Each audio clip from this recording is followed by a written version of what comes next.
Alright, before we start our next and last section today, are there any questions on homework problems that we want to go over? We've been trying some, hopefully.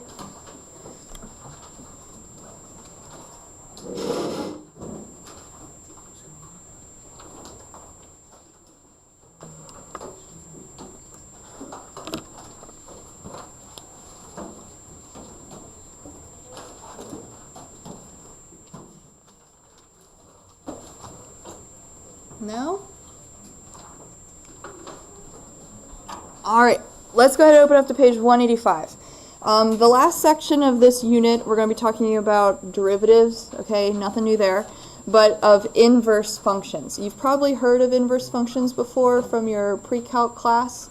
Do we kind of remember what inverse functions are, how they operate, any properties of them? We'll review them briefly today, but we're mostly going to talk about derivatives of them. Anything come to mind when I say inverse?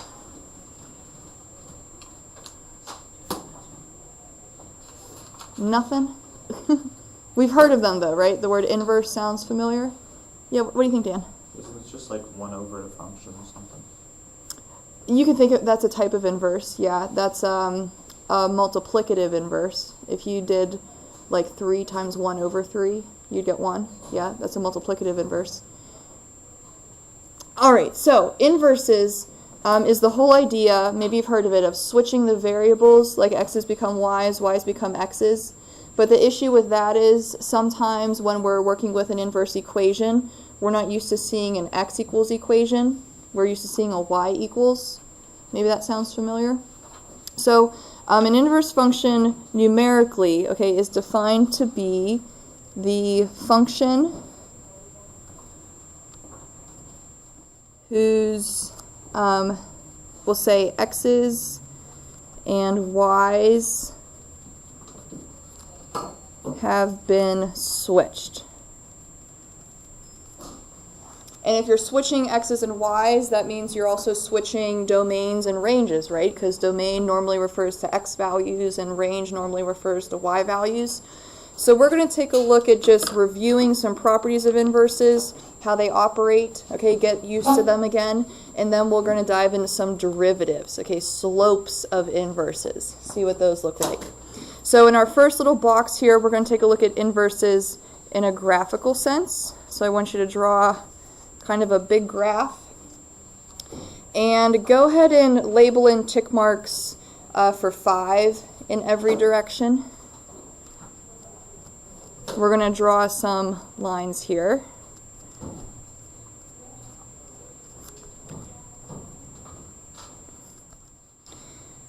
Alright, so I want you to plot some points. Dan, it might not be plugged in. Is it? Alright, maybe you have to try. Maybe. You might have to try a hand one. Let's go ahead and plot some points. We're going to plot the point -1, 1. The point -4, 2. And the point -5, 5. Okay, and we're going to connect those in just straight lines. We're going to go ahead and label this f of x, okay, the original function, kind of the one we start with. So I want you to think about if you were to find the inverse, okay, literally switch the x and y values of these ordered pairs, what would the inverse graph look like? So this first ordered pair, -1, 1, if we were to switch those numbers, where would the inverse point be? Where would its corresponding inverse point be located? 1, -1. Okay, so we'll go ahead and plot that point. The next ordered pair was -4, 2. So if we switch those coordinates, x and y, we would get 2, -4. And then the last ordered pair we had was -5, 5. So if we switch those, we get 5, -5. So we'll go ahead and connect those. Now, if this is the inverse graph, we're going to label it appropriately. You can kind of see the notation at the top of the page. Hopefully that looks familiar. Don't get it confused with a derivative. We know a derivative is f prime, right? Notice how this one's a little similar. There is something labeled there after the f, but it's not an apostrophe. It's not a prime. It's a -1 symbol. So we'll label this as the inverse graph. Okay? Do you see some type of connection between the original and the inverse? Is there some type of maybe symmetry, maybe folding aspect to it? Like if you were to fold this graph some way, would the two graphs line up on each other? Diagonally. Okay, so it's kind of imagine taking this corner of the paper, folding it over to the other corner. You're folding it diagonally across this line. Can you visualize that? Sometimes it's hard to, without physically doing it. All right, and actually that equation of the diagonal line is y equals x, okay, a slope of 1 going through the origin, perfect diagonal. Okay, so graphically speaking, we have that connection. If we think about analytically, okay, like by hand using equations, inverses are the concept of switching x's and y's, but kind of like Dan's idea of the multiplicative inverse, it's a way of canceling things out. You know, if you multiply 3 times 1/3, it's just 1. It kind of cancels out that number of 3. An additive inverse would be 4 and -4. If you add those together, you get 0. You kind of cancel out those numbers. So in terms of inverses, remember how with chain rule we talked about putting one function inside of another one? You have like those layers, okay? If you were to put the inverse function inside the original, everything would cancel out. All the numbers would go away. You would have multiplicative inverses, you would have additive inverses. All the numbers are going to go away, and you're just left with the variable x. Okay? But the other way is kind of true too. If you take an original function and plug that into the inverse, everything's going to cancel out and you're going to get x as well.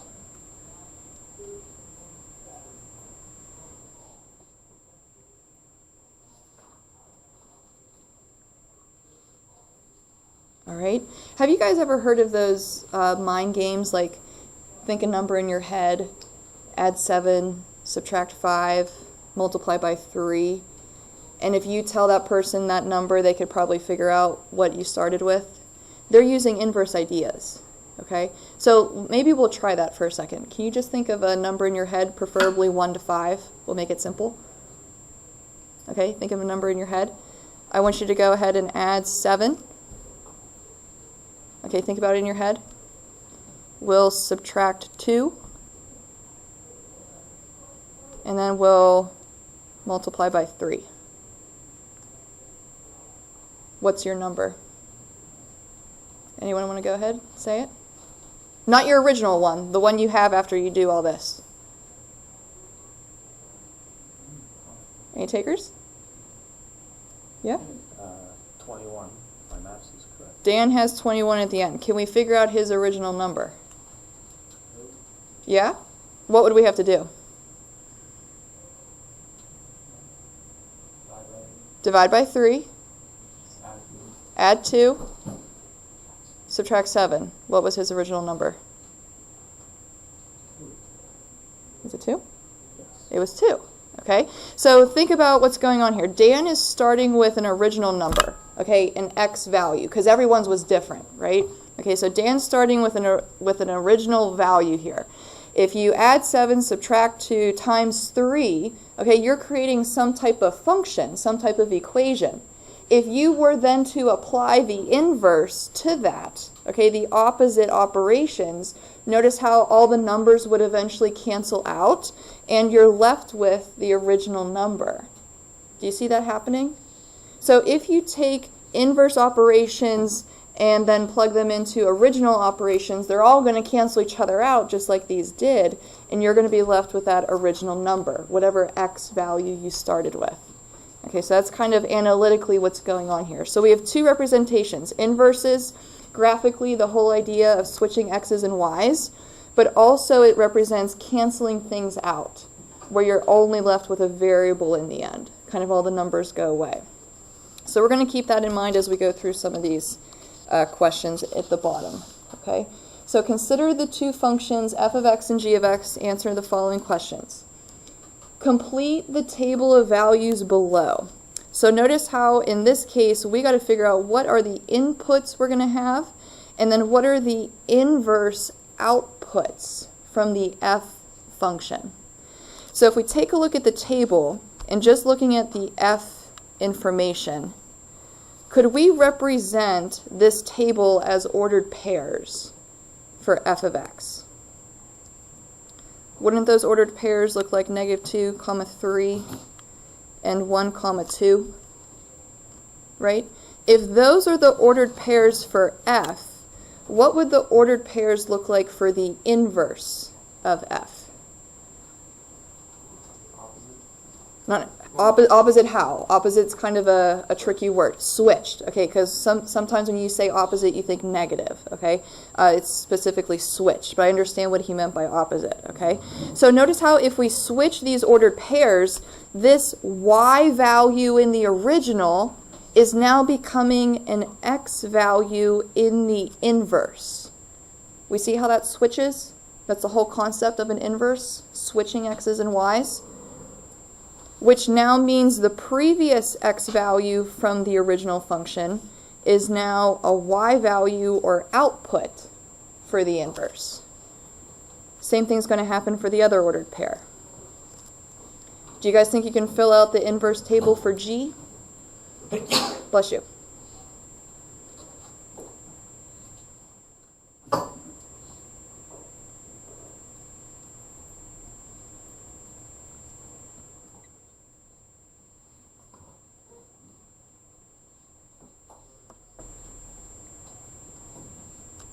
What'd you get for your inverse g table?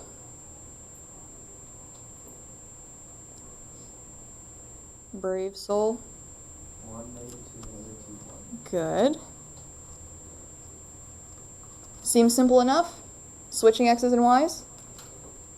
All right, let's get going then. Okay, so take a look at this one. Now that we have some connections, okay, between switching x's and y's and original points, inverse points, let's get to the good stuff.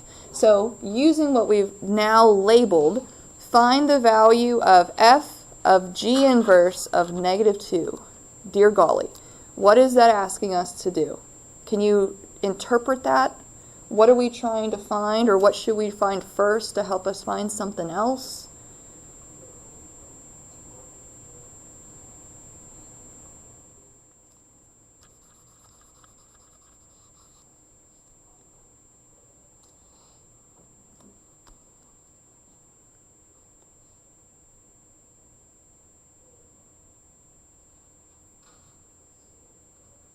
I see some pencils moving, so maybe we're trying something. Do you see how we're plugging one quantity into another? We have that kind of inside-outside idea, okay? And we're not finding derivatives, okay? You would think chain rule if we're doing that right now, but we're not doing derivatives just yet. So we got to think about if we were to substitute in -2 into the inverse of g, what would we get? Okay, now I know we already have the inverse table labeled here for g, but I'm curious if we didn't have that, okay, how would we use this original table? Okay. If this -2 is representing an x value in the inverse, what was it originally identified as in this table above? If it's an x value in the inverse, what was it in the original? A y value, okay? So notice how this -2 specifically is a y value for g of x at this spot, which means if we were to plug in -2 into the inverse, aka if this is the y value, then the related answer or x value would be 1.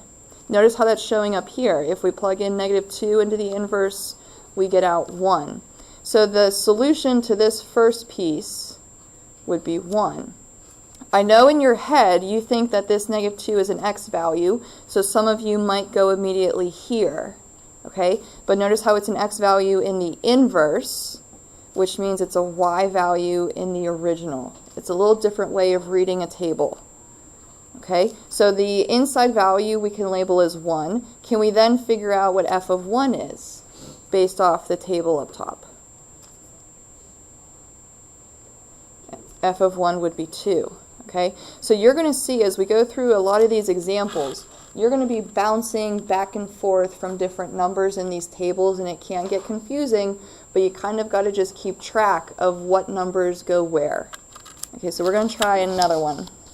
Let's go ahead and check it out.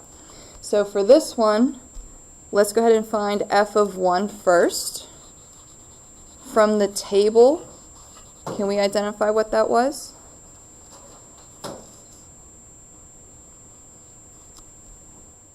We get 2, okay? So now we got to figure out if we were to plug in 2 into the inverse, what would we get? So if this 2 is an x value for the inverse, that means it originally was a y value for the original, meaning f of x. So notice how 2 is a y value here, which means the related x value would be 1.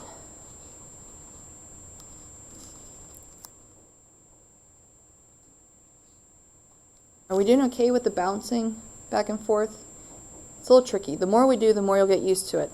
I'm hoping this makes sense, right? Notice how we plugged in an original into its inverse. You see that?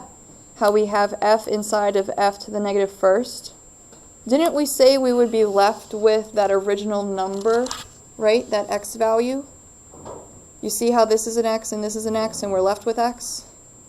So shouldn't it make sense that we're left with 1? Like that's what was stated there? It's kind of like if you were to think about canceling things out. Inverses and, or sorry, you can't see that. Inverses and original functions, they cancel each other out. So it automatically makes sense then that we're kind of left with that value of 1. But hopefully it makes sense also as we go through the table and we actually go through the values that we should be finding. All right, let's try another one. F inverse of 2. What would that be based off the table?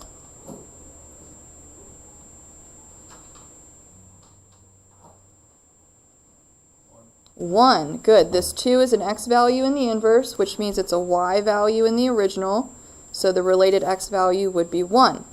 What if you wanted to find g inverse of 1?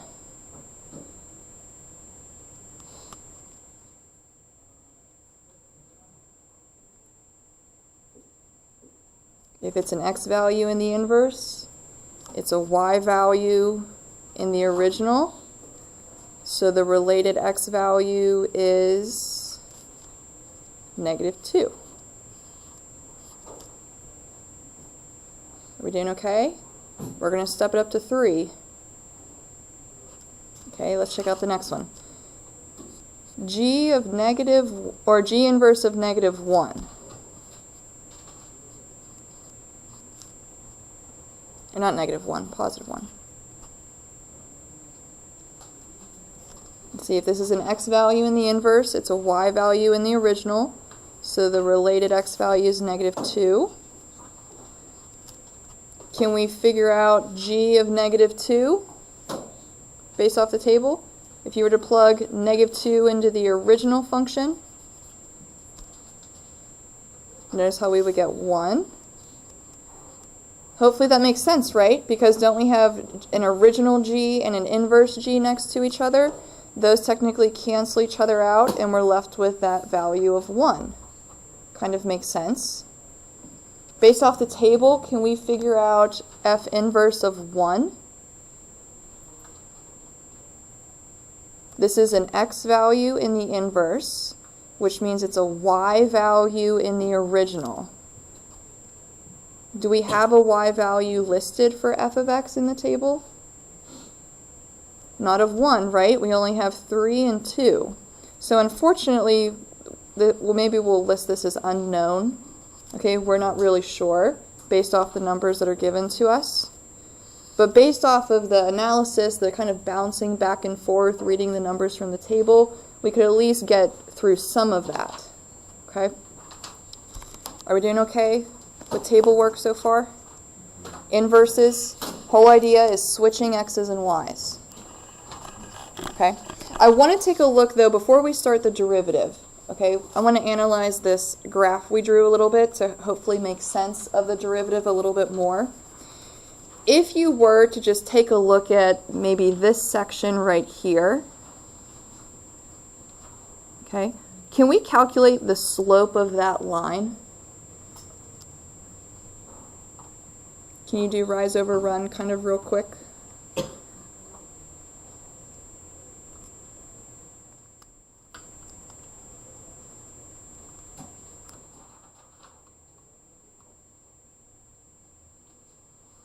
Looks like we go down 1, right 3. Is that right?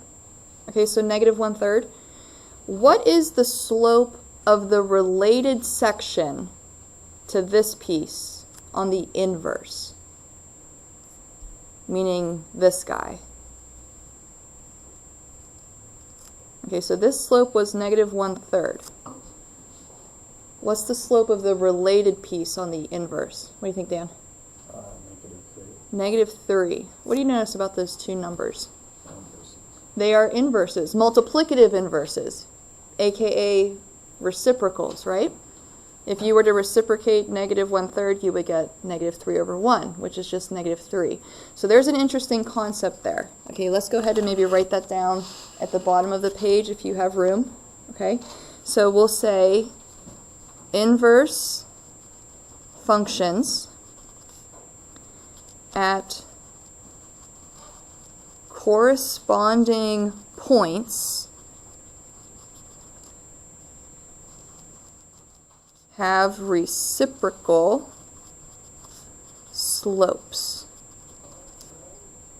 Okay, so if we were to look at a particular point on an original graph, we know that the slope of that point on the inverse graph is the reciprocal. I don't want you to get this too confused with normal, because you know how normal is perpendicular, and perpendicular means opposite reciprocal. We're not doing normal slopes. Okay, we're not making it the opposite sign. We're just simply reciprocating the number. Do you see the difference between the two?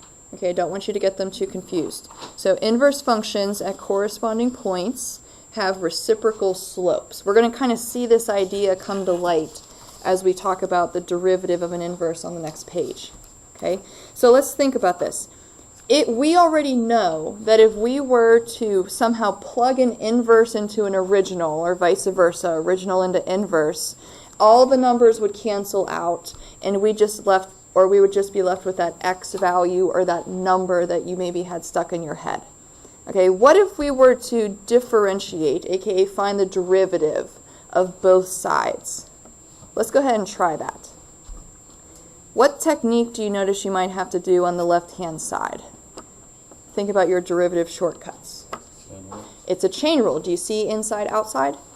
Okay, so if the outside is f, we have to then label the derivative of that. We're going to take the derivative of the outside layer, so that would look like f prime. However, we have to keep the inside layer of that onion or gobstopper, whatever it is.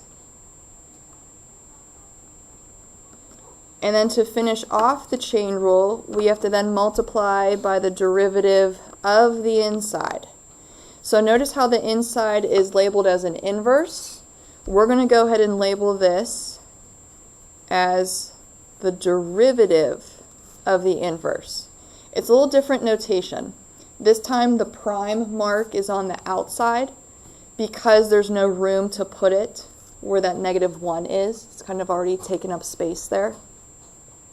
Are we okay with that chain rule? Derivative of outside, keep inside times derivative of inside, that next layer. How might you want to find the derivative of the right-hand side? Do we know the derivative of x already? Just 1. Okay? So what we're trying to do here is find a formula for the derivative of an inverse, okay, which is technically this term right here. Okay, we have derivative, aka prime, of an inverse. So if you wanted to get this term all by itself, how would you want to move over this other stuff? Divide it, okay? So in the end, it looks like the derivative of an inverse is 1 over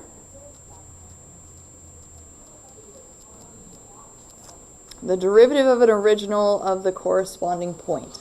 I know it looks a little strange. And this is going to make more sense as we go through some practice problems. I know the notation, the mathematical symbols are crazy. Okay, but this is basically representing the derivative of an inverse. Notice how it's a reciprocal. We have 1 over something. So we're basically finding the reciprocal of the slope of the original function at a corresponding inverse location. I know it's probably going like this right now. Okay? But I promise as we go through some examples it's going to make sense. Let's try one for instance, okay? Suppose that this is our function. We're going to start off simple. Okay, it's a line.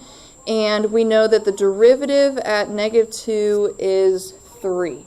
Hopefully that makes sense, because if we were to find the derivative of this function, wouldn't it always be 3, no matter what number you tried to plug in for the derivative? Okay, what it's doing is, what is the value of the, do you see that little prime symbol right there? I know it's a little small. What is the value of the derivative of the inverse at -4? So we have to kind of do two things here. We first have to figure out what's the corresponding point graphically that we are trying to find, and then therefore find, or after that rather, find the derivative at that corresponding point. So maybe we'll label this as corresponding point that we have to find first.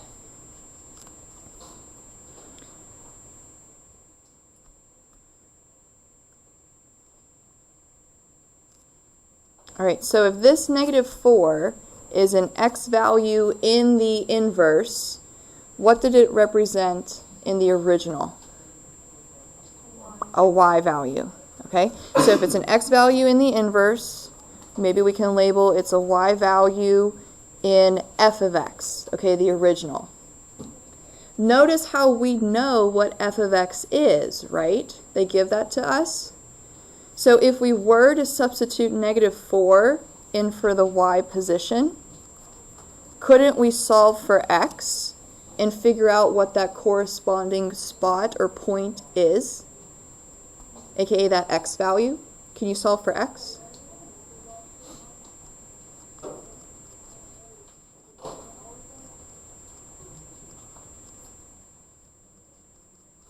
Looks like we get -2, right? Okay? So with this information, we could probably write the 2 points. What point is showing up in f of x, and which point is showing up in the inverse? You want to give them a shot? What do you think, Dan? It would be -2, -4, I believe, right? For the f of x. Okay, -2, -4. So the -4, -2. Okay, does that make sense? We found a corresponding point, right? X value in inverse, y value in inverse, and we can switch them. We'll get to the derivative tomorrow.